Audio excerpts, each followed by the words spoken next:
Mumbai metro देख रहे हैं आप, आपके साथ मैं हूं नवेद। और चलिए अब खबरें विस्तार से देखेंगे। मुंबई में डांस बार दोबारा खोलने के सुप्रीम कोर्ट के आदेश के बाद मुंबई में अभी तक सिर्फ 3 डांस बार हैं जिन्हें लाइसेंस जारी किए गए हैं, लेकिन अवैध रूप से चल रहे डांस बार्स की मुंबई में कोई कमी नहीं है। नोटबंदी के बाद ऐसे ही डांस बार अपने ग्राहकों को बंद हो चुके पुराने नोटों को चलाने का एक चांस भी दे रहा है। आज तक की अंडरकवर टीम ने पुराने नोटों से मौज करवाने वाले इन डांस बार का स्टिंग ऑपरेशन किया है, जिसे आपको दिखाने से पहले आपको यह समझाना जरूरी है कि कैसे मुंबई के अवैध डांस बार्स में नोटबंदी के फैसले को धुएं में उड़ाया जा रहा है। 1000 का नोट नहीं लेगा, 500 का नोट लेगा। ले रहा है 500, 1000 का नोट ले रहा है। कल में 500 का नोट चालू है और 1000 का नोट बंद है।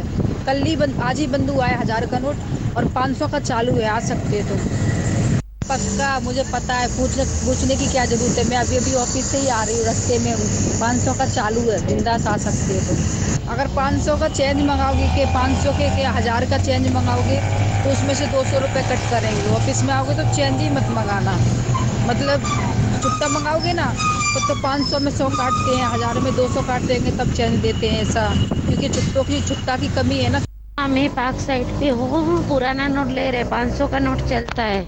मैं उधर ही पार्क साइड में हूँ और किधर नहीं है, तुम आ सकते हो मेरे पास। हमारे स्टिंग ऑपरेशन में हमने पाया कि मुंबई और महाराष्ट्र में डांस बार इल्लीगल तरीके से तो चल ही रहे, साथ ही साथ डांस बार वालों ने एक अपनी खुद की ही डुप्लीकेट फेक करेंसी भी बनाई है, जो कि सिर्फ और सिर्फ डांस बार में चलती है।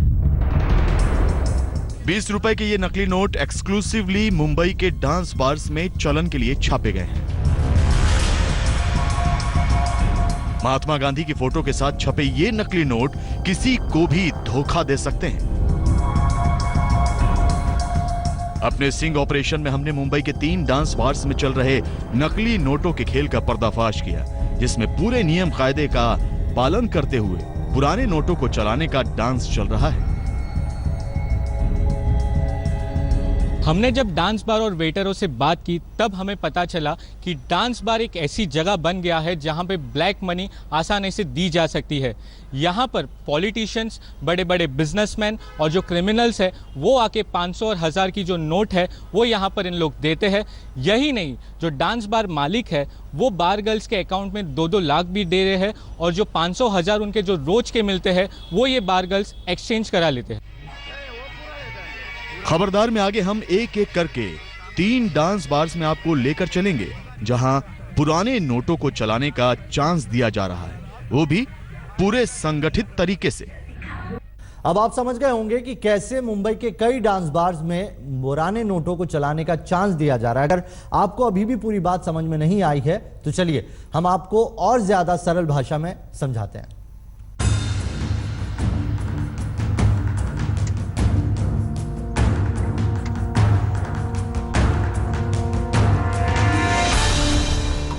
डांस बार्स में पुराने नोटों के जरिए काले धन का डांस देखने के लिए आज तक की टीम ने सबसे पहले भिवंडी की एक बार पर रेड डाली।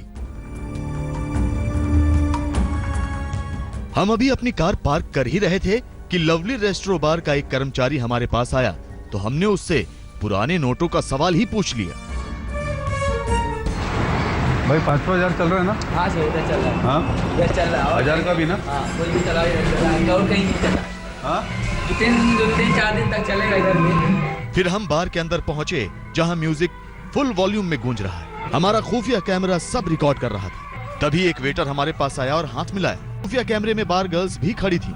उनमें से ही एक बार गर्ल हमारी टेबल की तरफ लगातार देख रही थी। वहीं पास में एक बार गर्ल खड़ी थी।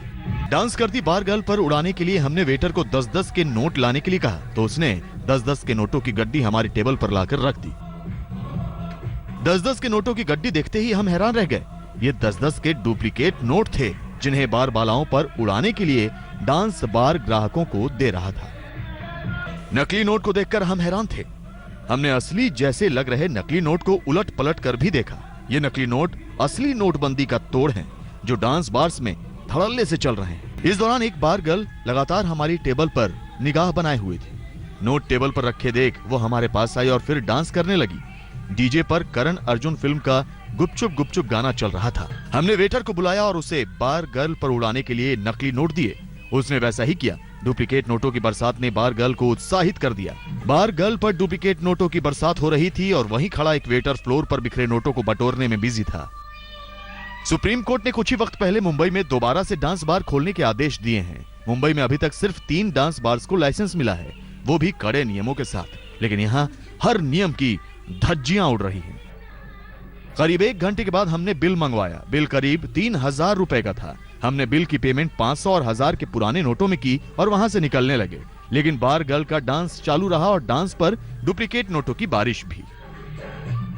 कैमरामैन प्रशांत भट्ट के साथ सौरभ वक्तानिया, मुंबई आज तक। एक तरफ जहां विपक्ष पूरे देश में नोटबंदी के खिलाफ प्रदर्शन करने में लगा था, तो दूसरी तरफ महाराष्ट्र में हुए निकाय चुनावों के नतीजे बता रहे थे कि जनता ने बीजेपी को सिर आंखों पर बैठा लिया है। जबकि शिवसेना समेत पूरे विपक्ष ने जमकर नोटबंदी के खिलाफ अभियान चलाया था। मिनी विधानसभा चुनाव कहलाने वाले इन चुनावों को नोटबंदी का एसिड टेस्ट बताया गया था।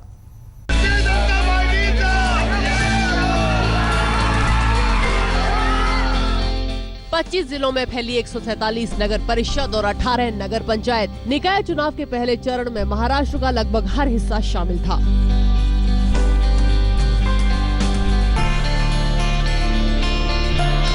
विपक्ष ने बीजेपी को घेरने के लिए नोटबंदी को सबसे बड़ा मुद्दा बनाया था। नोटबंदी के खिलाफ कांग्रेस एनसीपी का कैंपेन काफी आक्रामक था। हालांकि बीजेपी और शिवसेना का इन चुनाव से पहले गठबंधन था, पर आम आदमी की दिक्कतों का हवाला देते हुए शिवसेना ने भी नोटबंदी को लेकर बीजेपी पर हमले बोले। मगर जब नतीजे आए तो साफ था कि नोटबंदी को लेकर वोट कम होना तो दूर, उल्टा बीजेपी ने उन जगहों पर एंट्री ली जहां वो पहले कभी नहीं पहुंची थी।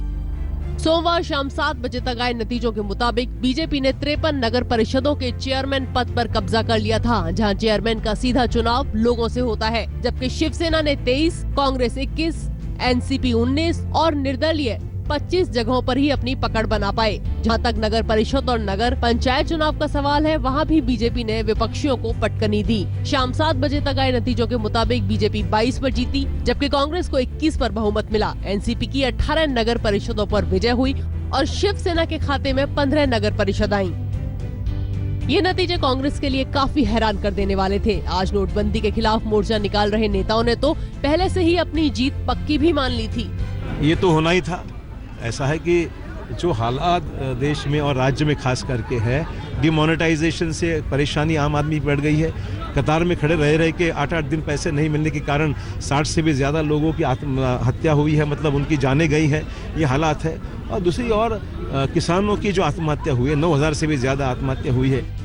एनसीपी नतीजों के लिए वोटों के बंटवारे को जिम्मेदार मान रही है। कांग्रेस एनसीपी ने ये चुनाव बिना समझौते के अलग अलग लड़े थे।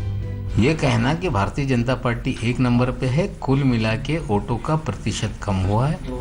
सीधे चुनाव था, एमआईएम जैसे फैक्टर काम कर रहे थे, जिससे बड़े पैमाने पे शहरों में बंटवारा हुआ। आमतौर पर नगर परिषद और नगर पंचायत के चुनाव में स्थानीय मुद्दे ज्यादा हावी होते हैं, लेकिन इस बार विपक्ष ने इस चुनाव में नोटबंदी को सबसे बड़ा मुद्दा बनाया था। बावजूद इसके भाजपा ने इन चुनाव में बड़ी सफलता हासिल की।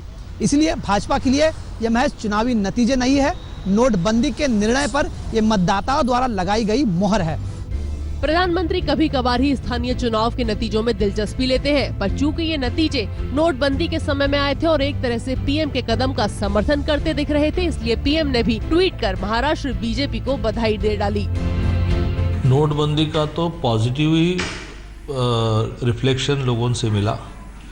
जब भी सभाओं में माननीय मुख्यमंत्री महोदय, माननीय राव साहब दानवे नोटबंदी के बारे में कहते थे कि हमने नरेंद्र मोदी जी के साथ में खड़ा रहना है और इसमें थोड़ी तकलीफ होगी लेकिन लॉन्ग टर्म देश के लिए गेन है, तो लोग बहुत मन से तालियां बजाते थे। हालांकि नतीजों में बीजेपी को कुछ झटके भी लगे। पंकजा मुंडे के विधानसभा क्षेत्र परली में नगर परिषद एनसीपी को चली गई। पार्टी अध्यक्ष राव साहब दानवे के इलाके में भी पार्टी को मुंह की खानी पड़ी। वैसे चुनाव के 3 चरण अभी बाकी हैं, पर बीजेपी पहले चरण के नतीजों से नोटबंदी के विरोधियों को संदेश दे चुकी है और इन नतीजों को बतौर उदाहरण राष्ट्रीय स्तर पर भी रखा जा सकता है। मुंबई से कमलेश सुतार के साथ आज तक ब्यूरो। तो मुंबई मेट्रो में अभी के लिए